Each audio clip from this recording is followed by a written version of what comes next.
कैसे आप सब? उम्मीद करते हैं कि आप सब ठीक होंगे, अच्छा होंगे, बढ़िया होंगे। तो देखा हम बनावे। देखा पनीर काट ले, मटर, यह लहसुन और मरचा, और ये देखा हम गरम कर जाते गाइस तेल। देखा तेलवा तो बहुत जोर गरम होत बा गाइस। देखा अब इमा हम डाला पनीर, एक ऐसा उठाई और एक ऐसे डाला।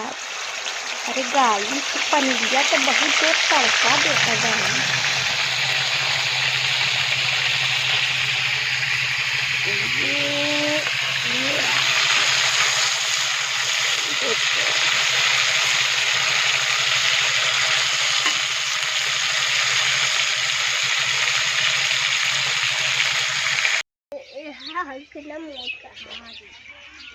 बच्चे बच्चे रे